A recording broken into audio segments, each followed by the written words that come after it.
Guys, तुमने news सुनी? Tales of वुडिंग God अपने पीक में पहुंचने वाला है और कहा यह जा रहा है कि ये अपने बिल्कुल प्राइम टाइम में आ चुका है। आई नो आज की वीडियो थोड़ी सी लेट आई है क्योंकि यार सुबह उठा नहीं जाता, बट फिकर नॉट, आज के इस ब्रेक डाउन वीडियो में तुम्हें सारी चीजें पता चल जाएगी जो भी हिडन डिटेल्स है। और मैंने एपिसोड देखा जहाँ पे कुछ चीजें मिसिंग है और वो क्या है ये तुम्हें वीडियो के एंड तक मैं बता दूंगी, लेकिन वीडियो को बिना स्किप करके एंड तक जरूर देखना। तो वीडियो की स्टार्टिंग ये दीतियान से होती है। अब जैसा कि अब तक की कहानी में ऑलरेडी पता है कि केयरफ्री विलेज के अंदर इस वक्त हमारे बाकी सारे जो ग्रैंड पेरेंट्स है यानी कि ग्रैनी से और बाकी सारे लोग, वो सभी लोग इस वक्त फंसे हुए हैं। किन्मो इन्हें बचाने के लिए आया है, लेकिन इनके अकॉर्डिंग जो इनका जो ट्रू गॉड है इस केयरफ्री विलेज का, उसने असल में एक ऐसा डिवाइन रिस्ट्रिक्शन लगाया है जिसके अंदर कुछ ऐसे फ्लॉज है कि जिसके चलते बीते 24,000 साल के बाद ये पूरा का पूरा डिवाइन रिस्ट्रिक्शन अपने आप में ही कोलैप्स कर जाएगा। और जब ये बात किन्मो को पता चलती है तो वो ठान लेता है कि नहीं, मैं तो हाथ पे हाथ रख के बैठ तो नहीं सकता और ना ही मैं यहाँ बिना ट्राई किए पीछे हटने वाला हूँ। अब यहाँ किन्मो के इरादे साफ हो चुके थे। दीतियान जो कि हमेशा हर चीज कैलकुलेट करके ही कुछ बोलता है, वो यहाँ पे इसकी बात सुनकर कहने लगता है कि तुम चाहे लाख कोशिश कर लो, ऐसा कोई रास्ता नहीं है कि जिसके जरिए से तुम इसे ब्रेक करके अंदर जा सकते हो। पर किन्मो फिर भी जिद करता है। अब उसकी बात सुनकर वो थोड़ा सा एक्साइटेड हो जाता है और कहने लगता है कि अगर ऐसी बात है तो एक रास्ता है जिसके जरिए से तुम अंदर जा सकते हो। अब किन्मो खुद भी हैरान था और मन में कहने लगता है कि अगर तुम्हें पता था तो फिर मुझे पहले क्यों नहीं बताया। अब दीतियान थोड़ा कैलकुलेट करते हुए कहने लगता है कि जरा सोचो, यहाँ इस वक्त 108 रिस्ट्रिक्शन फेसेस है ना, जिसका मतलब 108 स्पेस हुए, पर सही मायने में अगर देखा जाए तो असल में यहाँ पर 109 स्पेसेस मौजूद है। तभी दीतियान के हाथ में वो जो डिवाइस था वो अचानक से रोटेट करते हुए एक एग्जैक्ट पॉइंट को बताता है, जिसे देखते साथ ही दीतियान उसे हवा की तरफ थ्रो करता है और इमीडिएटली ये डिवाइस भी एक्टिवेट हो चुका था। यहाँ पे ताई डिवाइन कैलकुलेशन का यूज करते हुए दीतियान यहाँ पर बाकी सारी चीजों को भी कैलकुलेट करने लगता है और बताने लगता है कि मैं इस ताई डिवाइन कैलकुलेशन का, मैं इस डिवाइन रिस्ट्रिक्शन के अंदर मौजूद जो स्पेटियल बेयरिंग्स है उन सभी को अलग कर सकता हूँ, like 36 celestial dipper, 72 earthly fines, और बस इन्हीं के जरिए से जो हिडन स्पेस होगा वही असल में इस डिवाइन रिस्ट्रिक्शन का कोर है। अब यहाँ हम देखते हैं कि फाइनली वो हर एक स्पेस को बहुत ही अच्छे से मार्क कर देता है और फाइनली उसे कोर भी मिल जाता है, लेकिन वो देख पाता है कि ये कोर तो पूरी तरीके से जैम हो चुका है। और जब भी वो इस मेथड का यूज करता है ना, तो इसके जरिए से जो डिवाइन रिस्ट्रिक्शन का कोर है ये मूव होना भी बिल्कुल बंद हो जाता है। अब यहाँ दीतियान की कैलकुलेशन और उसके मेथड्स कहीं ना कहीं काम करने लगे थे और अंदर जो ग्रैनी सी और बाकी सभी लोग मौजूद थे, ये लोग भी देख पा रहे थे कि ये लोग काफी अरसे से यहाँ फंसे हुए हैं। तभी यहाँ पे जो ग्रैंडपा ब्लाइंड है ना, वो कुछ कैलकुलेट करते हुए बताने लगते हैं कि मैं फील कर पा रहा हूँ कि असल में इस पूरे के पूरे डिवाइन रिस्ट्रिक्शन का जो कोर है, या फिर मैं ये कहूँ कि पूरा का पूरा डिवाइन रिस्ट्रिक्शन ही जैम हो चुका है, जिसका मतलब बाहर कोई है जो कि हमें बचाने के लिए आया है। ये सुनकर तो ग्रैंडपा बुचर भी हैरान तर कहने लगते हैं कि अगर हम सभी लोग यहाँ फंसे हुए हैं, हमें बचाने के लिए कौन आएगा। ग्रैनी सी की फीलिंग बताने लगती है कि ये शायद उनका लाडला किन्मो होगा और वो कहने लगती है कि शायद किन्मो यहाँ अपने ग्रैंड पेरेंट्स को बचाने के लिए आया है। तभी वो अपना कान लगा के सुनने की कोशिश करती है और बैरियर के उस पार से सरप्राइजिंगली किन्मो की आवाज आती है, जहाँ वो अपने ग्रैनी और ग्रैंड पास दोनों को आवाजें देता है, जो सुनकर तो यहाँ ग्रैनी सी की खुशी का ठिकाना ही नहीं रहता और वो कहने लगती है कि देखा, मैंने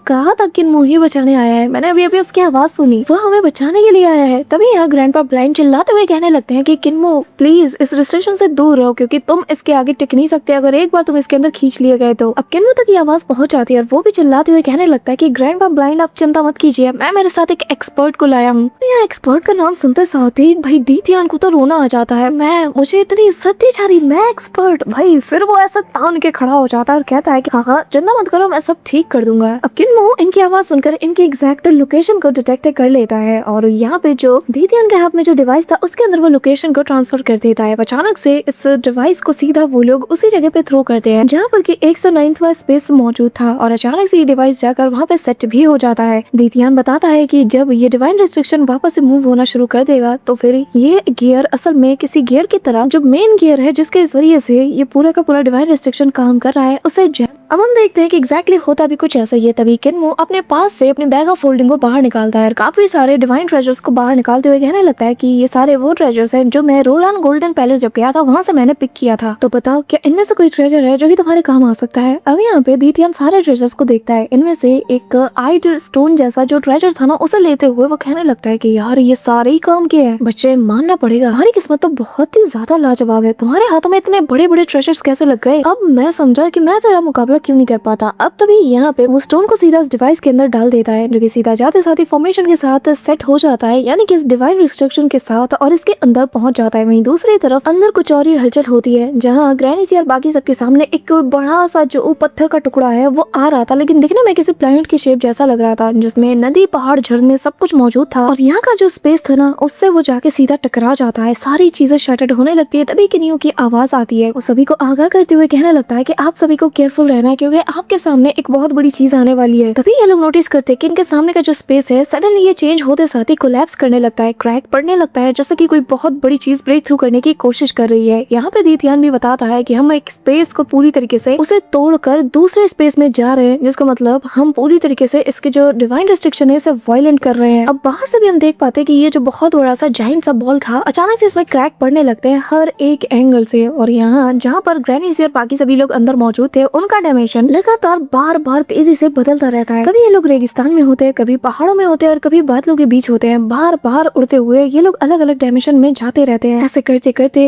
ये लोग एक भंवर की ओर बढ़ने लगते हैं और धीरे धीरे करके जो कोर था ना वो जैसे बिल्कुल ही डिस्ट्रॉय होने लगा हो। हर एक चीज धीरे धीरे करके ब्रेक करते हुए बिल्कुल शैटर्ड होने लगती है और बाहर से हम देख पाते हैं कि ये जो जाइंट सा डिवाइन रिस्ट्रिक्शन का ये जो पूरा फॉर्म था ये पूरी तरीके से एक्सप्लोड कर जाता है, जिसके चलते अंदर की ओर ग्रैनी सी और जो बाकी सभी लोग थे ना ये तेजी से नीचे की ओर खींचे जाने लगते हैं। इन्हें समझ नहीं आ रहा था कि ये कहाँ जा रहे हैं, लेकिन ऐसा लग रहा है कि कोई सक्शन फोर्स इन्हें काफी तेजी से अपनी ओर पुल कर रही है। वो थी इस वर्ल्ड की ग्रेविटी। अब यहाँ स्पेस को बिल्कुल ऐसे चकनाचूर होता हुआ देखकर ये भी पैनिक कर जाते हैं कि आखिर किन्मो कर क्या रहा है। और तभी किन्मो यहाँ पर अपनी डिवाइन फॉर्म को भी एक्टिवेट कर लेता है और यहाँ जो भी मेटल पीसेस आ रहे थे, जो भी चीजें, जो भी इम्पैक्ट इनके ऊपर पड़ रहा था, ये एक शील्ड बना लेता है अपने आगे ताकि इन्हें कोई भी चोट ना लगे। इस दौरान हम देखते हैं कि जो केयर फ्री विलेज के आसपास इस कॉन्टिनेंट का जो बाकी का इलाका था ना वो इस सक्शन फोर्स के चलते पूरी तरीके से डिस्ट्रॉय होने लगता है, कुछ भी यहाँ नहीं बचता। और किन्मो यहाँ पे कहने लगता है कि ये तो अच्छा हुआ कि ये एनर्जी इस वक्त हमें टारगेट नहीं कर रही, वरना हम भी बच नहीं पाते। लेकिन जरा देखो ये तो हर एक दायरे से, हर एक जगह से इरप्ट होता जा रहा है और एक्सपैंड होता जा रहा है। मेरे ख्याल से हम फिर भी इसे हैंडल कर लेंगे। अब यहाँ पे एक जबरदस्त व्हाइट कलर की रोशनी छा जाती है जिसके चलते किसी को भी अपने सामने कुछ नहीं दिखता, लेकिन जितनी तेजी से ये रोशनी फैली थी उतनी ही तेजी से सब कुछ शांत हो जाता है। अब गाइस यहाँ पे किन्मो जो है वो अपने नॉर्मल फॉर्म में भी आ जाता है और उसकी सबसे पहली फिक्र यही थी कि उसके ग्रैंड पेरेंट्स का क्या हुआ। जैसे ही वो नजरें उठा के सामने देखता है ना तो वो पाता है कि उसके ग्रैंड पेरेंट्स ऐसे ना हवा में झूल रहे हैं कि जैसे वो गिरने वाले हैं, जैसे मानो ग्रेविटी कुछ पल के लिए यहाँ पे बिल्कुल थम सी गई हो। बट सडनली यहाँ पर कुछ चेंजेस होने लगते हैं और ये लोग तेजी से नीचे की ओर गिरने लगते हैं। लेकिन तब तक किन्मो आ जाता है और उससे पहले ग्रैंड माँ यहाँ पे आ जाते हैं और भाई साहब वो आते साथ ही सभी को अपने हाथों में थाम लेते हैं। यहाँ उनकी जॉइंट बॉडी ने कमाल कर दिया था। अब किन्मो को देखकर सारे ग्रैंड पेरेंट्स काफी ज्यादा खुश हो जाते हैं। ग्रैनी सी तो हंसने लगती है, लेकिन किन्मो यहाँ पे कहने लगता है कि आपको शर्म नहीं आती है, आप लोग इस उम्र में भी मुझे इतना ज्यादा परेशान कर रहे हो। अब ग्रैनी सी जैसी लैंड करती है किन्मो से हक करने के लिए जाता है, लेकिन ग्रैनी सी उसे एक लगाती है और कहने लगती है कि तुम्हें शर्म आनी चाहिए, इतनी खतरनाक जगह पर तुम क्या करने आए हो। हाँ, एक नंबर के बेवकूफ हो तुम, अब मुझे देखने तो तुम्हें कहाँ चोट लगी है। अब यहाँ पे ग्रैनी सी उसे चेक करने लगती है, तभी ग्रैंडपा ब्लाइंड अपने स्टिक को आगे ला देते हैं और किन्मो से कहने लगते हैं कि किन्मो पीछे हट जाओ और ग्रैनी सी से दूर रहो। किन्मो ये सुन के हैरान था, तभी वो उसके कंधे पे हाथ डाल के उसके कान में फुसफुसाते हुए कहने लगते हैं कि वो क्या है ना, जब हम लोग उस सील्ड स्पेस के अंदर थे ना तो मैंने देखा था कि ग्रैनी सी बहुत मुश्किल से ही अपने अंदर की जो इनर डीमन है उसे सप्रेस कर पा रही थी, जिसका मतलब जो ली त्यानशिंग है वो किसी भी वक्त इसके बॉडी और इसके माइंड दोनों पे कंट्रोल कर सकता है या फिर कंट्रोल कर भी लिया हो। अब ये सुनकर जो ड्रैगन किलिन था वो पीछे डर के मारे हटने लगता है। तभी ग्रैनी सी के अंदर जो उनकी इनर डेविल थी यानी कि वही ली त्यानशिंग वो इमीडिएटली बाहर आ जाता है। वो बताने लगता है कि क्या तुम्हारा दिमाग खराब है, तुम्हें पता है ना कि वो इस वक्त डेविल सेक्टर का कल्ट मास्टर है करंट का, तो भला मैं उसे हार्म कैसे पहुंचा सकता हूँ। अब तभी ग्रैनी सी उस पर चिल्लाते हुए कहने लगती है कि तुम्हारी हिम्मत कैसे हुई बाहर आने की, चुपचाप वापस जाओ। किन्मो को ये देखकर थोड़ा बुरा तो लगता है, पर तभी यहाँ ग्रैंडपा रिपल किन्मो से कहने लगते हैं कि वैसे एक बात माननी पड़ेगी किन्मो, तुम्हारा ये जो लालटेन का टुकड़ा है ना ये बड़े काम का है। कहते हुए वो दीतियान का हाथ पकड़ के उसे थोड़ा चेक करता है और कहने लगता है कि अरे हाँ मैं तो भूल गया इसका क्या नाम था। बहुत ही रिस्पेक्ट के साथ दूतियान का इंट्रोडक्शन किन्मो यहाँ पे कराता है, बताने लगता है कि ये असल में डेविल किंग दूतियान है जो कि दूतियान वर्ल्ड का सुप्रीम रूलर है और आप लोगों को रेस्क्यू कराने के लिए मैं इसे यहाँ लाया हूँ। अब ग्रैंडपा विजर कहने लगते हैं कि वैसे एक बात बताओ, इस लोहे के टुकड़े को तुम कहाँ से उठा रहे, क्योंकि इससे पहले तो मैंने कभी नहीं देखा तुम्हारे साथ। यहाँ पर किन्मो ना इस बार दूतियान की बहुत ज्यादा रिस्पेक्ट करने लगा था क्योंकि उसी की वजह से वो अपने ग्रैंड पेरेंट्स से वापस से मिल पाया, तो इस बार वो उसका मजाक नहीं उड़ाता बल्कि बताने लगता है कि असल में दूतियान की जो मास्टरी ऑफ कैलकुलेशन है ना वो कमाल की है। इस डिवाइन रिस्ट्रिक्शन को ब्रेक करने में इसने बिल्कुल की रोल प्ले किया है और इसी के चलते आज मैं आपको यहाँ पे बचा पाया। यहाँ पे ये सुनकर ना दूतियान को तो यकीन ही नहीं हो रहा था, वो मन में कहने लगता है कि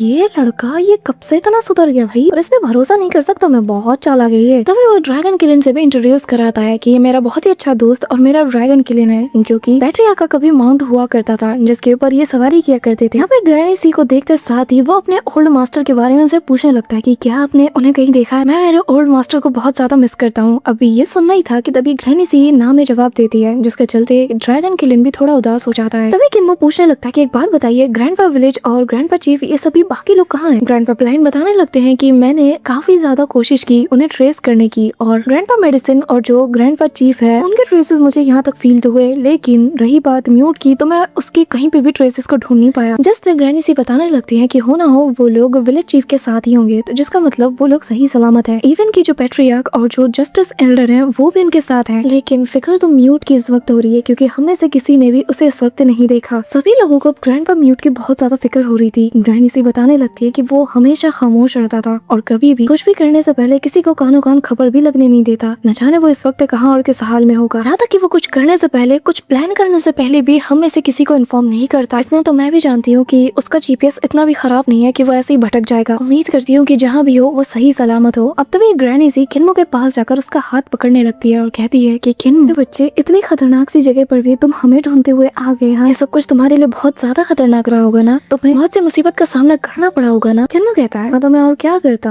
आप लोगों ने मुझे न्यू ईयर पे बुलाया लेकिन आप में से कोई भी न्यू ईयर पे घर में मौजूद नहीं था, तो मैं और क्या कर। अगर मैं आपको नहीं ढूंढूंगा तो कौन ढूंढेगा, के अलावा मेरा है ही कौन। जाहिर है मुझे तो ढूंढने आना ही था। आप सब मेरी फैमिली हो और मैं आप सबकी फैमिली। ये सुनकर तो सभी को बहुत ज्यादा अच्छा लगता है। अब तभी किन्मो सभी को डांटते हुए कहने लगता है कि लेकिन हाँ, ये आखिरी बार है, दोबारा मैं बता रहा हूँ, अगर आप लोग इस उम्र में ऐसे भटकने निकले मैं ढूंढने नहीं आऊंगा। जिससे सभी लोग हाँ में जवाब देते हैं, लेकिन किन्मो फिर भी उदास था। तभी यहाँ पे ग्रैंडपा माँ आगे आते हैं, कहने लगते हैं कि अगर सब लोग यहाँ पे मौजूद नहीं है तो इसका मतलब ये है कि ये हमारा रियूनियन नहीं है और हमें अभी तक बाकी लोग मिले भी नहीं है, तो फिर हम वापस कैसे जा सकते हैं। ग्रैंडपा बच्चर तो भाई ये अलग ही लेवल के इंसान है। वो कहने लगते हैं कि हाँ भाई, हमें जिंदा या मुर्दा चाहे जो जैसे भी हो उन सबको ढूंढना ही होगा और उन्हें साथ ले जाना होगा। जरूरत पड़ी तो हम उसे कंधे पे उठा के घर पे भी ले जाएंगे, लेकिन हाँ, यहाँ से हम सभी लोग साथ जाएंगे। इनकी बात सुनकर ना सभी लोग इन्हें घूरने लगते हैं कि यार क्या बोल रहा है तू। किन्मो को यहाँ पे अपने बाकी के ग्रैंड पेरेंट्स की फिक्र हो रही थी, तो वो यहाँ पे दूतियान को ऑर्डर देता है और कहने लगता है कि अब आगे के रास्ते को लीड करो। दूतियान भी काम पे लग जाता है और इमीडिएटली वो रास्ता बताते हुए सभी को आगे लीड करता है। जो देखकर तो यहाँ पे जो ग्रैंडपा ब्लाइंड है वो भी कंफ्यूज थे और हैरान थे। कहने लगते हैं कि मेरी खुद की जो डिवाइन आई है वो भी इतनी जल्दी कैलकुलेट नहीं कर सकती और इसकी स्पीड तो देखो। वाकई में दूतियान की जो मैथमेटिकल फाउंडेशन है ये काफी ज्यादा इंप्रेसिव है। मैंने आज से पहले कभी किसी को इतना फास्टली कैलकुलेट करते हुए नहीं देखा। ये लोग चलते चलते एक ऐसी चोटी पे पहुंच जाते हैं जहाँ नीचे की तरफ एक अलग ही टाइप का जो आइडेंटिकल फॉरेस्ट है वो ग्रो कर रहा था। ये देखकर तो किन्मो समेत सभी लोग हैरान थे कि भाई इस पहाड़ की चोटी के पास कोई ऐसा जंगल मौजूद हो सकता है जो कि दिखने में ऐसा लग रहा था कि जैसे कि इस तरफ अलग ही ग्रेविटी एग्जिस्ट करती है, जो कि इस पहाड़ के ऊपर बने पेड़ों को ऐसे इतनी मजबूती के साथ थामे हुए है। तभी दूतियान आगे जाकर जंप कर देता है और सभी को आगे आने के लिए कहता है। यहाँ पे सब देख के हैरान थे कि दूतियान बहुत इजीली उस चोटी पर खड़ा हो सकता है। वो भी ऐसा ही करता है और अचानक से उसे फील हो रहा था कि इसके पैरों के नीचे एक सक्शन फोर्स है, एक ग्रेविटी है जो कि उसे खींच रही हो। यानी कि ऐसा लग रहा है कि जैसे ये सभी लोग किसी जाइंट से क्यूब के ऊपर मौजूद हो जिसके हर एक कोने में same gravity, same force, same laws मौजूद है। अब यहाँ पर ये लोग चलते चलते काफी आगे पहुंच जाते हैं। किन्मो के मन में सवाल यही था कि ऐसा लग रहा है कि ये पूरा का पूरा वर्ल्ड एक क्यूब के शेप में हो, लेकिन इस क्यूब के एंड में क्या होगा। इस दौरान किन्मो समेत सभी लोग चलते चलते काफी दूर पहुंच जाते हैं। ड्रैगन क्लिन तो सबसे ज्यादा डरा हुआ था, लेकिन फिर भी टॉप बनने की जो एक्टिंग है ना वो कमाल की कर लेता है। अब ये लोग बढ़ते हुए ऐसी जगह पर पहुंच जाते हैं जहाँ पर हवा में इन्हें काफी सारे क्यूब्स फ्लोट होते हुए नजर आते हैं, इतने ज्यादा तादाद में कि जिन्हें गिनना भी पॉसिबल नहीं है। और हवा में काफी सारे जो कॉन्टिनेंट के पीसेज हैं ये भी फ्लोट हो रहे थे और किन्मो जहाँ से चल के आया था ये भी इन्हीं क्यूब में से एक छोटे से क्यूब का ही हिस्सा है। ये देखकर तो किन्मो का बिल्कुल सिर घूम जाता है। वो कहने लगता है कि देखा जाए तो ज्योग्राफिकली ये पूरी की पूरी जगह क्यूब में बनी हुई है और यहाँ हर एक क्यूब के अंदर अलग अलग जैसे वर्ल्ड एग्जिस्ट करता है और सारे के सारे ये जो हजारों क्यूब्स हैं ये सारे मिलकर एक ऐसे हॉलो को क्रिएट करते हैं जिनके सेंटर में जो जगह है वो असल में शैटर्ड ड्यून है जिसे हजारों टुकड़ों से जैसे मिलके बनाया गया हो। अब तभी सामने इन्हें एक बहुत बड़ा सा आइलैंड नजर आता है जो देखकर किन्मो कहने लगता है कि कहीं ये केयर फ्री विलेज तो नहीं। यहाँ पे तभी दूतियान कहने लगता है कि इस सील को देखकर अब मेरा दिमाग चकराने लगा है, क्योंकि जितना मैंने कॉम्प्लेक्स इससे सोचा था ये तो मेरी उम्मीद से भी ज्यादा कॉम्प्लेक्स निकला। ये तो हजारों क्यूब रिस्ट्रिक्शन से मिलकर बना हुआ है और इन्हीं सारे क्यूब के बीच में ही केयर फ्री विलेज को पूरी तरीके से सील कर दिया गया है, जिसका मतलब किसी आउटसाइडर का बिना अच्छे मैथमेटिक फाउंडेशन के वो कभी भी यहाँ तक नहीं पहुँच सकता। मैं हैरान हूँ देखकर कि ये जगह इतनी ज्यादा कॉम्प्लेक्स है कि ये पूरी जगह केयर फ्री विलेज विलेज की जो जियोमेट्रिक फोर्स है उसे कंट्रोल करती है। इवन की जो इंपीरियल प्रोस्पेक्टर है उसके जैसे एक पावरफुल बीइंग के लिए भी इतने पावरफुल डिवाइन आर्ट को इमेजिन कर पाना उसके भी बस का नहीं है। वो कभी सोच भी नहीं सकता कि ऐसी भी कोई चीज एग्जिस्ट करती है। तभी यहाँ पे बाकी सभी कहने लगते हैं कि हाँ, ऐसी डिवाइन आर्ट वाकई में बहुत ही ज्यादा एक्स्ट्राऑर्डिनरी है। तो अब जरा अंदाजा लगा कि केयरफ्री विलेज कितना ज्यादा एक्स्ट्राऑर्डिनरी होगा कि इतने कमाल के डिवाइन आर्ट के द्वारा उसे कवर किया गया है। और मेरे ख्याल से शायद ये इकलौता ऐसा रास्ता है कि जिसके जरिए से यहाँ हम इसके अंदर आ सकते हैं। अब गाइस यहाँ पे जरा अंदाजा लगाओ कि फिर किन्मो यहाँ पे कैसे पहुंचा इन लोगों के पास। एज वी ऑलरेडी नो कि किन्मो असल में केयरफ्री विलेज से आया है। जिस जगह पर जाना ही इतना मुश्किल है तो वहाँ पर एक छोटा सा बच्चा ऐसे बाहर कैसे आ सकता है।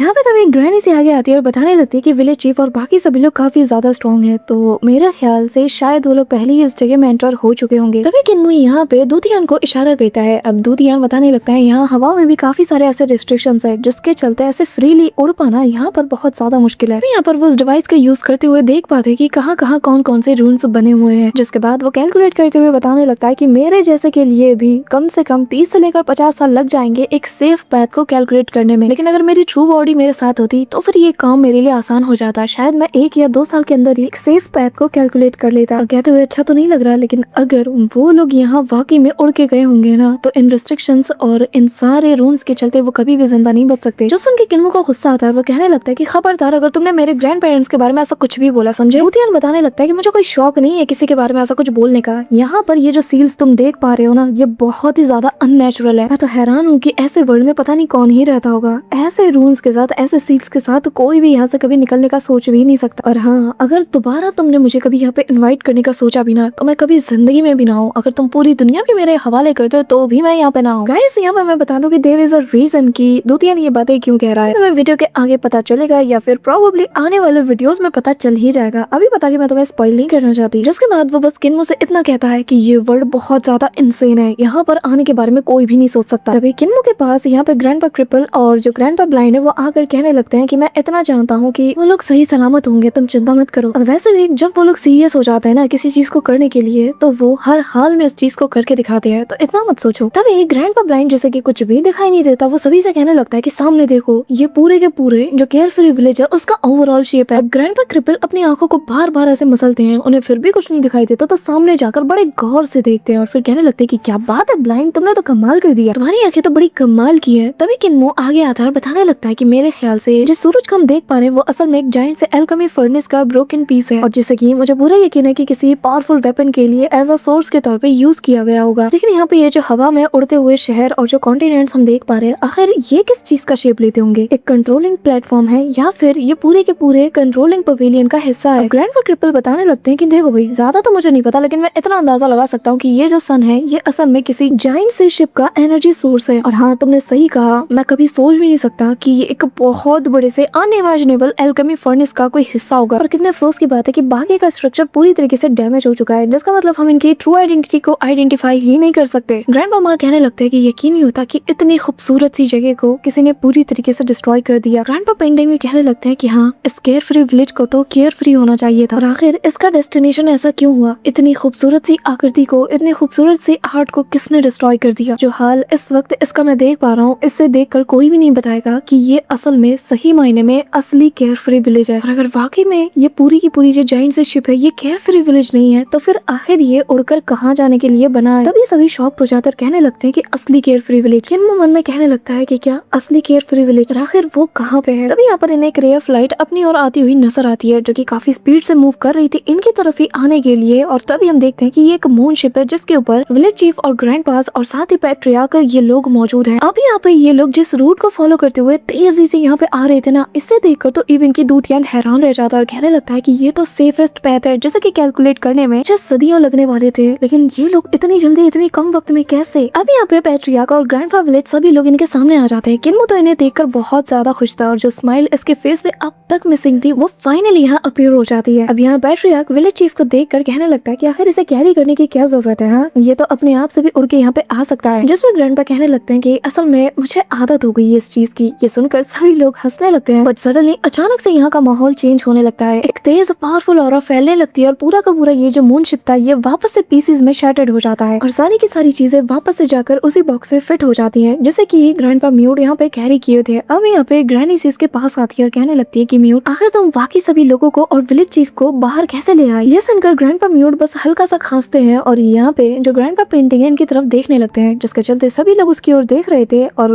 ग्रैंडपा पेंटिंग बताने लगते हैं कि मेरे ख्याल से म्यूट बात नहीं करना चाहता, ना ही वो बताना चाहता है। ये सुनकर ग्रैंडपा बुचर और जो ग्रैंडपा क्रिपल है वो उसे धर लेते हैं और कहने लगते हैं कि अच्छा ऐसी बात है, मुंह नहीं खोलोगे। ग्रैनी से गुस्से में आ जाते हैं और कहने लगते हैं कि म्यूट एक बात कान खोल के सुन लो, अगर तुम ऐसे ही सीक्रेट्स को अपने अंदर दबाते रहे छुपाते रहे ना तो फिर एक दिन तुम मेरे हाथों से ही मारे जाओगे, समझ रहे हो ना। ये कहते हुए अब ये सभी लोग यहाँ से घर की ओर जाने लगते हैं और यहाँ किन्मो अपने ग्रैंड पेरेंट्स को वापस से पाकर बहुत ज्यादा खुश हो जाता है। बट गाइस इन्हें नहीं पता कि इनके सामने कौन सा बड़ा खतरा आने वाला है, जो कि तुम्हें प्रोबेबली नेक्स्ट वीडियो में देखने को मिल जाएगा। और आज का ये ब्रेकडाउन वीडियो तुम्हें कैसा लगा कमेंट में जरूर बताना, और हाँ मेक श्योर कि तुम वीडियो को लाइक कर रहे हो और चैनल पे अगर नए हो तो सब्सक्राइब भी जरूर कर रहे हो। तो मिलती हूँ नेक्स्ट वीडियो में, बाय।